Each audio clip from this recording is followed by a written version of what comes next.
We got an icon, y'all.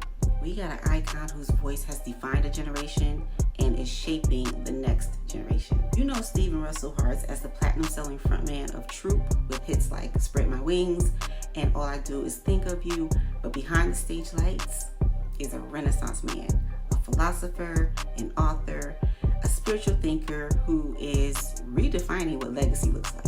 From mastering the music charts to mastering the ego, Stephen is showing us what it really means to evolve and live with deep intention.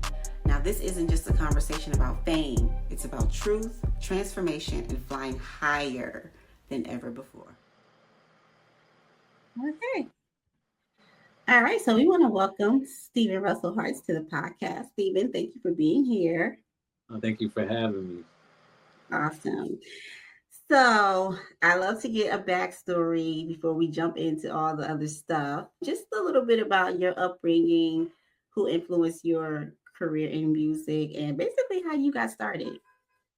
Well, I'm from Pasadena, California. I was born in Hartford, Connecticut. I was raised in Pasadena, California to my single parent, my mom, Mary. And she was my biggest music influence. I got all of my love for music from my mother to this day. All the music that she loves, I love it to this day. It's like my music now, but that's where I actually got my start in loving music. And her older brother, Paul Lawrence, my Uncle Paul, became a professional ballet dancer in New York. And that was one of my biggest influences in just wanting to do something out of the ordinary in the family. I wanted to add to what he had created, being who he was. I wanted to just add to that and be something great myself. So that was my beginnings in it all. My mom used to make me sing all the time. I don't know, she didn't have any idea that I was going to become a singer, but she used to make me sing stuff, Okay. So it's pretty funny, that I ended up being an entertainer. But I know that was her dream. She idolized Diana Ross and wanted to be a star herself. So I guess it just kind of spilled over. Yeah. So you already knew how to dance and stuff because y'all was dancing in the videos. Yeah, I was a dancer before I started singing in front of people. I used to be really shy. So I was a dancer long before I was in the troupe. I was always a dancer. Wow, that's amazing. So, Spread My Wings, All I Do Is Think of You. Now, those are some timeless classics. I'm telling you, I still listen to those to this day. Really? And I think, yes, I think a lot of people, we just love 90s R&B. You know what I mean? Like, right. Just of where R&B is right now, yeah, we loving that 90s stuff. So, how do you think Troop's music, like, how did it resonate with fans so deeply, and how do you think it shaped R&B? Well, I just think the time that we came, it was in a time where music still had a heartstring to it. We were talking about love and expressing ourselves, and it wasn't just for popularity. It was actually medicine, like the music that I grew up on. We were just trying to continue that. And I think the fact that it had substance and quality to it, a certain quality to it, and I think that's why it still exists to this day. Yeah. I believe that's why. I think it was the time in that we came and the choice of songs. All I Do Is Think of You is a great record. It was a great song when the Jacksons did it. I don't know how Motown slept on that and thought that was just a B-side. I don't know how they did that, but thank God they did, because it became a #1 hit for us. Right? It did. I know. It was a beautiful time for music. I don't think there's anything that's popping now that's like the 90s music.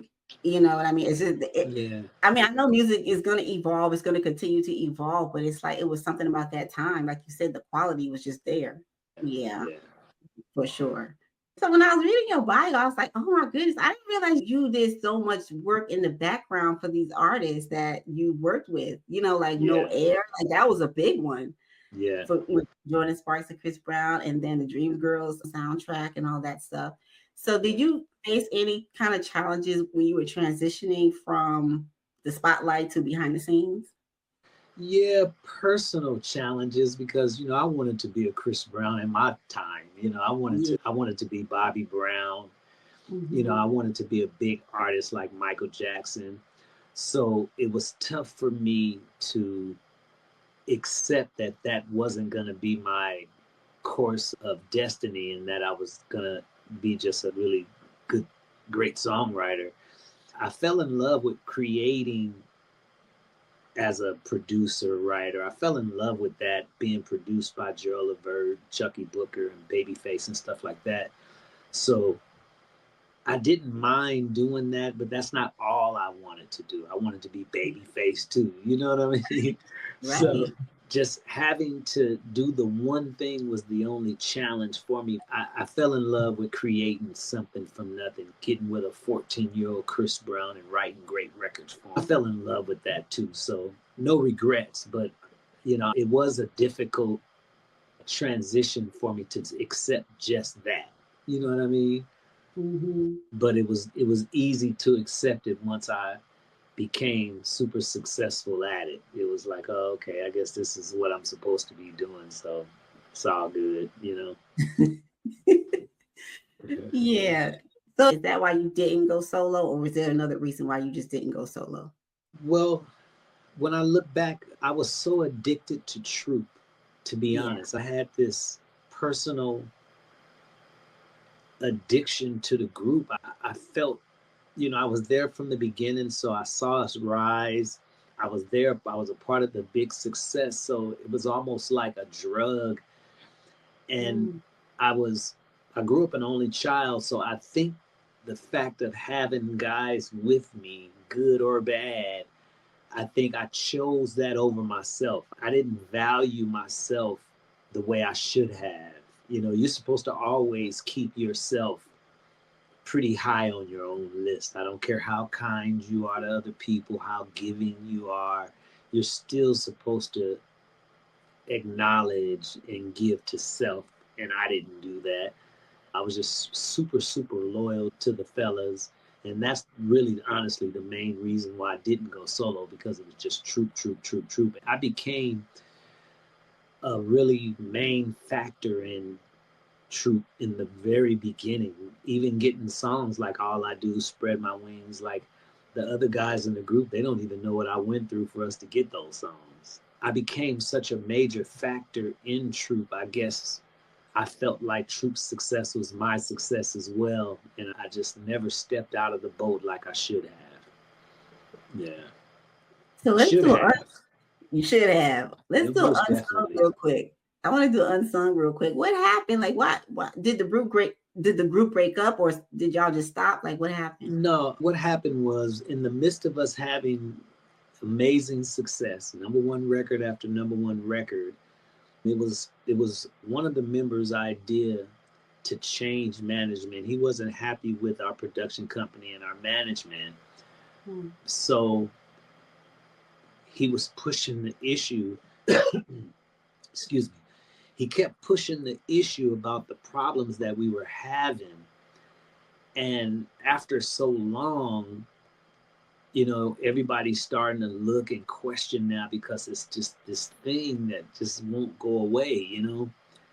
And ultimately, we decided, well, initially, he decided to start having conversations with Louis Burrell, MC Hammer's brother. Mm. And I met MC Hammer's brother, Louis, who's a friend of mine to this day. He saw that I was writing and producing, and he hired me to write and produce for his label. Right away I was writing for Hammer's groups and his artists and stuff. And I guess that was attractive to the other member of the group who, and thought, saw that all the success that they were having and thought maybe it could help us, you know. And Yeah. so eventually, because I wanted to keep even though we had went past the big hits that we had, I was still in my mind thinking that there was some magic we could keep if we stayed together. Mhm. So I decided to take on the thought of getting new management. I was the one who decided, okay, let's just see what it's about. That was the big mistake that we made, to interrupt the momentum of having hit after hit. Once we switched management, it interrupted the momentum. Not only did it interrupt the momentum, the business relationship that the first production company had with Atlantic Records, we don't know the behind the scenes relationship that they had, the business relationship that they had, to come in and disrupt that. It was working for all of us, and we were not smart enough at that time to recognize it. I knew, the majority of us knew that it wasn't the time to move and all that. So I can't say that, because 95% of the group knew that this is not the time. We got all these tours to do. We got #1 records. When I decided to say, you know what, I want this guy to feel a certain way about me, I want to show him that I got his back and stuff.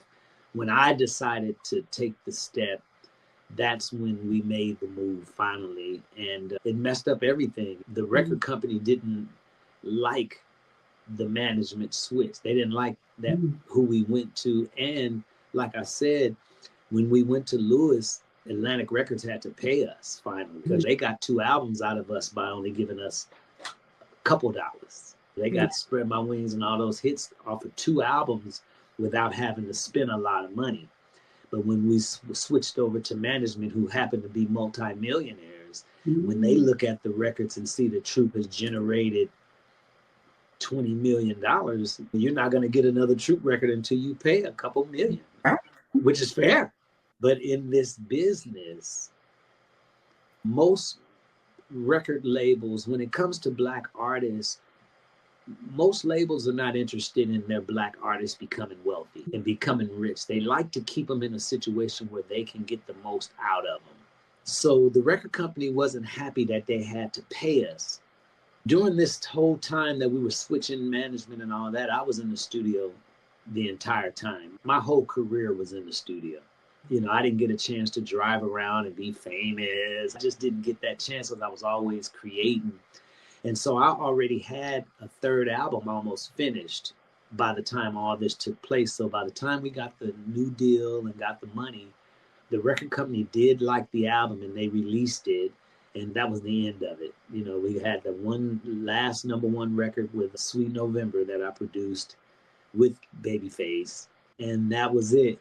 You know, we made the wrong decision at the wrong time. We were supposed to stay within our momentum and keep the hits going so that we could have a long, flourishing career. And we cut it short, not knowing we were cutting it short by making that move in the middle of it. So that's what happened. We actually just made a move thinking that we were better in our careers, and we totally destroyed it. Yeah. Well, everything happens for a reason. I mean, do you regret that though? Like, no question. I've lived, you know, I've just recently had to accept to get over that. Yeah. Because I wanted so much out of my career, coming from where I came from as a, you know, I wanted so much out of my career that it took 25 years for me to get over regretting that. The other 4 guys, well, the other 3 guys looked to me as their leader per se. So when I made that move and they felt like they had to do it because I did it and it cost us our career, I had that guilt as well. You know, of course, everybody could have made their own decision, but I know that they looked at me in a certain way because I was doing such a good job. Every decision, every idea that I was having was going #1. Every video, every concept that I came with was going #1. So I was doing a great job. But when I decided to go against my own higher self and my own God self, because it's going to tell you not to do it. You're going to hear the voice that says, don't do that. When I decided to go against that just to be in somebody's good graces, which didn't happen, that just destroyed everything. So yes, I've regretted that my entire career, all through my songwriting career and everything. That was one of my biggest regrets, is that that decision destroyed our career. And I knew I wasn't supposed to do it. Yeah. So that was the biggest thing, because it wasn't like I didn't have an inner voice say anything. I was warned by my God higher self. I was warned not to follow this certain person's idea, because you know who you're in business with. You know who your family is. You know who your sisters and brothers are. You know how they think. You know whether they're negative or positive. And I knew this. And I still went against all of what was right inside of me, and I paid tremendously for that. We all did. Yeah, I so think songwriting saved my life. You've done so well with your songwriting. I mean, I was like, what? Because I really had no idea that you had done so much of this work in the background like that. Yeah, a lot. So tell us a little bit about your creative process, about how you connect emotionally. Like, what is that process like when you're doing your songwriting?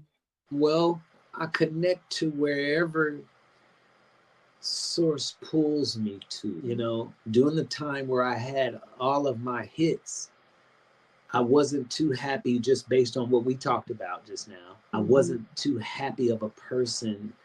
I was kind of hard on myself. So I would pull from those feelings and those emotions. I used all of that to get hit records and to write records. I wanted to be great at whatever I put my hands at. When I got with the Underdogs and we started as a crew, I knew what I had to offer, because I had already been exposed to the best out there. Gerald Levert, Chucky Booker, Babyface, the other lead singer, Alan, he's the one that taught me how to write. And I admired all these guys. So I knew I was ready, and I just used all of my influences, and I used all of the emotion that I had going on inside of me, whether it was relationships, good or bad. I would use all of it, and it was, and a lot of times it was fantasy. There's a place that I wanted to be, so I would write about that. I just used everything I could to have a career, outside of Troop. And my creative process, it's different in different times. I like to get to know the artists and talk with the artists and see what they're about, if they're going through anything in their lives. I draw from a lot of stuff, and usually you start with the music, you create some really good music, and then you start coming up with melodies. You have to keep God in the room. One thing that I'm really great at, actually, is staying out of my own way creatively. That's good. I know how to stay out of my own way. I know how to get out of the driver's seat and be quiet and let source drop in the information. I know how to receive my downloads very well, and it works every time. I love that. Yeah, that's a great tip for people. It's a serious relationship right there with source. A lot of people get in their own way, because a lot of people who are talented love everything they sing and love everything they write. And I happen to be smarter than that. I happen to be smart enough to know that everything is not good. Everything is not great. You can always beat a line. You can always be better, And I think that's what made me a great songwriter, is that ability to finish a song, feel great about it, but still listen and say, I can change that line. I can beat that line right. I can say that better, I think that's what helped me to be a great songwriter, and help the guys that I write songs with to be great too. Because, there's been a lot of times where everybody was jumping up and down. We got one. And I'm saying, I don't know, like with No Air, I was late coming in on that song.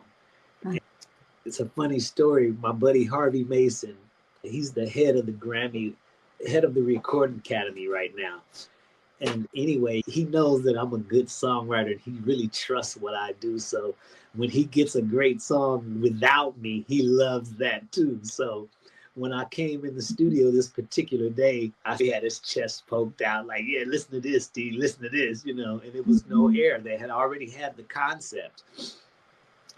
And I heard that it was a smash. The first thing I did after they played it, Harvey and James Fauntleroy was all happy. And I was like, you guys are missing some sunshine. It's good, but you haven't hit that peak yet. There's something missing. You're missing some sunshine. And so I proceeded to walk out of the studio, and Harvey stopped me, go in the booth. I went in the vocal booth, and that's when I came with the, so how do you expect me to be alone with just me? Because the world revolves around you. It's so hard for me to breathe. You know what I mean? And then I knew it was a home run, and so did they. They couldn't believe that the song was still missing something as strong as it was, but that was it. And of course, when it became a duet, for when we decided to add Chris Brown to it, well, Clive Davis decided to add Chris Brown to it, I rewrote some of the lyrics to change it for Chris as well. There's different creative processes all the time. Yeah. You know? Yeah. So. For sure. Yeah. Yeah. Like you said, yeah, it depends on the artist and getting to know the artist. Because even if I write a song, I'm like, I'll picture somebody in my head that I want to write for, like that specific person. Smart. Yeah, but you've collaborated with some legends now. So is there like a moment that you can recall that you just, remember that was a special moment for you? Oh, yeah. Charlie Wilson. You know, okay. I had Charlie Wilson. I had the Gap Band on my wall growing up, just like I had Michael Jackson's Off the Wall and the Jacksons on my wall, you know. The Gap Band was right there. So I looked at Charlie Wilson's face every day of my life, you know. So to be able to work with Charlie Wilson was a big, big, big dream come true. To work with Howard Hewitt, same thing. Howard was one of my idols. I used to practice singing to get better singing Howard Hewitt songs. So to be actual friends with Howard and work with Howard, a dream come true. Aretha Franklin, same thing, dream come true. Babyface, he just has no idea who he is to me. So to work with Babyface was dream come true. Joe Levert, dream come true. I've had a lot of amazing moments. The music business treated me very well. And I shouldn't have went 25 years with any regrets, as good as I was treated by the music business, by fulfilling so many different dreams. You know, I had a really, really, really great run in the music business. Yeah, you really have something to be proud of. I can honestly say that. I feel proud these days. I feel very proud. I don't have any regrets anymore. I realize if you don't listen to your higher self, you got to get the lesson. You got to learn the lesson if you're not going to trust your God self. So I realized I got that lesson. You know, I know to always trust my God self. That little whisper that you get, the ego is loud. The ego is very loud, and it does a lot of explaining. The ego does a lot of convincing, but your God self is going to say, go left, go right. That's it. It's not going to tell you why you should go left or right. It's just going to give you a directive. Go right. And you have to build that relationship. That's like your Jesus. Your higher self is like your middleman. And when you get that directive, you got to trust that. Let me turn left. I heard that. Let me go left. Let me just go ahead and turn right here. Even if I'm going to be late, because the ego's going to say, you can't turn left here. We got to be such and such at 4:30. You know what I mean? The ego is going to throw you off, but your higher self is going to give you a nice whisper. And that's the relationship that most people don't realize that we're supposed to be working on, is that relationship with your higher self, so that you can get those directives to make your path easier. You don't have to go through so much ups and downs if you would listen to that little tiny whisper and allow that relationship to grow, so the whisper becomes a loud voice, So I have no regrets at this point, because I've gone back and looked over my career, and the good far outweighs the bad. I've accomplished more as a songwriter than I ever did with Troop. And I've given Troop so much clout in my life just because of my own addiction to Troop, that it made me not look at what I accomplished on my own, what God gave Steve to accomplish for Steve. You get what I'm saying? Yeah. So I get it now, I've accomplished so much outside of truth that I appreciate it all. Do you have any advice for artists and producers that are coming up? Yes, when you're creating, like I said, the biggest thing for creators is to keep God in the room. Don't let your ego run God out of the room by believing every line that you wrote is the best line. You got to leave room for the creator to assist. Mm-hmm. And you got to believe in what your heart is bent on. You can't question that. You have to be bent on what's for you and doing what it takes to accomplish those things. You know what I mean? Because it wasn't placed on you for nothing. Right. But we have, they didn't explain to us what the ego really is. So a lot of us have a misconception of what the ego is, when the ego is what wants to keep you unsafe and insecure and inside of a little box where you don't, that's what the ego, it wants to remind you of things in the past that wasn't pleasant. It wants to remind you that you're not good enough. It wants to question all of your abilities. The ego is your enemy. Church folks call it the devil, right? But it's actually you. It's a part of you that comes with this flesh. And in this journey, you have to learn how to master you over the ego. You'll never get rid of the ego, but there is a way that you can balance your understanding of that relationship. Whenever you feel unaligned and off balance, good with joy, ego is involved in that. I don't care what it looks like. I don't care what you're going through. Of course you can point to a scenario, he made me mad, or you can point to anything, but that's ego based. Whenever you're out of alignment with your higher self and not feeling that the best joy, ego is involved. Mm. And we just have to know that. And as creators, we have to be very careful, because ego would love for you to ruin relationships, not be able to write with other people, not be able to move out of the way and let others create and let others, God, help them create with you. It's tough. I've been in a room with writers that don't know how to write with other people, So you have to trust, as a creative, you have to trust your higher self. And you have to already see yourself at the end result of what you want to be. You have to have the gratitude and the appreciation for what you want to be today. You can't wait for that to come. You have to appreciate your Grammys before you even wrote your first song. You got to see yourself walking across the stage. You got to see yourself performing in big events. I remember when I was in Troop and we used to rehearse before we even were called Troop. I would black out and go and be on stage in front of just a sea of people. And before you know it, I had a record deal with a #1 record. You have to use your magic in this body. You have to use it, or you're going to take the long route to get to where you're trying to go, because seeing makes it a reality. Appreciating it before it happens is what the universe responds to. That feeling that you get the chills over a thought. You see yourself doing something great and get the chills over it, and you feel great, and you just say, thank you. You're already paving the road to that because of your appreciation of it now, instead of waiting to see it. The universe doesn't like to prove itself to naysayers. Right. Exactly. But the universe is not big on proving itself outside of you already knowing what you are and appreciating what you are. So as a creative, I would say, know that you're great, see that you're great, appreciate that you're already great. And that'll be one of the biggest things you can do as a creative. Yeah, that's a whole word. And a great example of manifestation and how we do, for sure. Totally. So we want to hear about what Steve is doing now, though.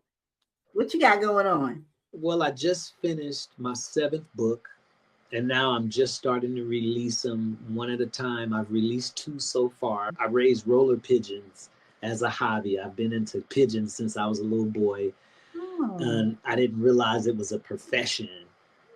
So anyway, I wrote my first pigeon book, which is out now, called The Roller Pigeon Experience. You can get that on Amazon.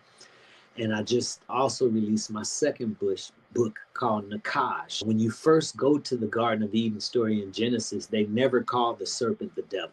They never say that that's Satan. They never say and mention in the Bible that is other than anything but the word serpent, right? But you get to the New Testament and they make reference. They say Satan, that old serpent, the devil. So anyway, the music business has allowed me thousands of hours to re-educate myself on so many things. And I came up in Christianity, so I had so many questions and so many things coming up that I just decided to find as much as I could, regardless to what it takes. So anyway, a book called Nakash is out right now, and it's the Garden of Eden story, but from the perspective of what it really is, and not just the biblical perspective of a snake with talking and all that. Yeah. It's really, really good and intriguing.